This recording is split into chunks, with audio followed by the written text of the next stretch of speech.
हर राजनेता कभी न कभी चुनाव हारता है।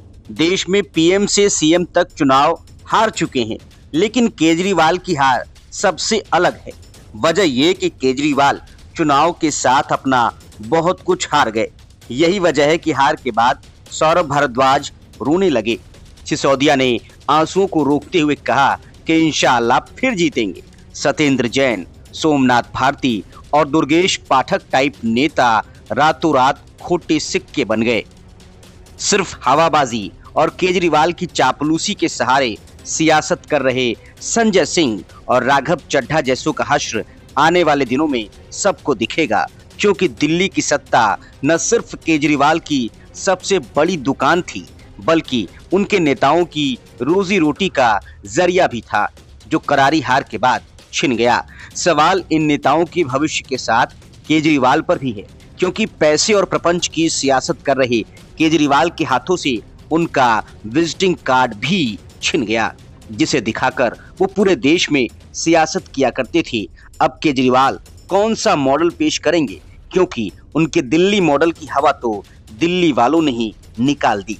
केजरीवाल ने पीने को पानी नहीं दिया, लेकिन फ्री पानी का गीत खूब गाया। लोग गर्मियों में बिजली के लिए तरसे, लेकिन फ्री बिजली दिल्ली मॉडल का हिस्सा बन गया। बसें सड़कों पर दिखती नहीं, लेकिन वो महिलाओं के लिए फ्री हैं।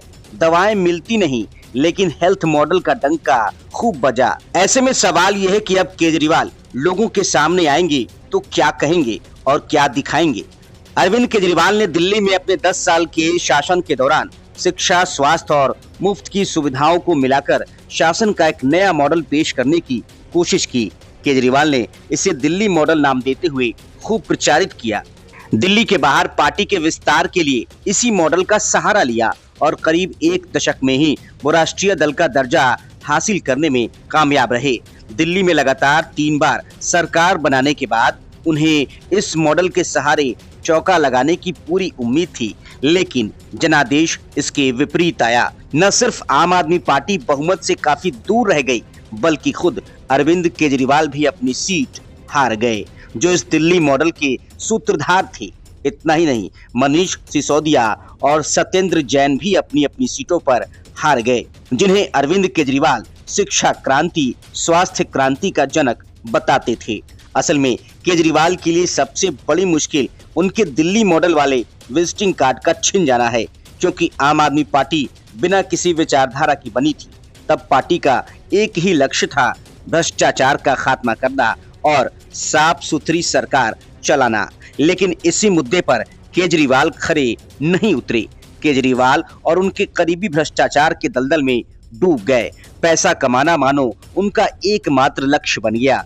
अब अगर केजरीवाल इस दलदल से निकलना भी चाहें तो उसमें काफी वक्त लगेगा, क्योंकि जब एक छवि जनता के मन में बन जाती है, तब उसे तोड़कर दूसरी बनाना मुश्किल होता है।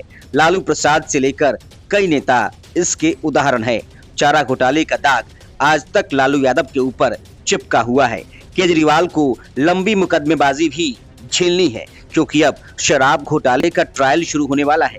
कई मामलों की जांच चल रही है और जब नई सरकार एसआईटी गठित करेगी तो कई दूसरे नए मामले भी सामने आएंगे। केजरीवाल को इनसे भी निपटना होगा। Report, news of India.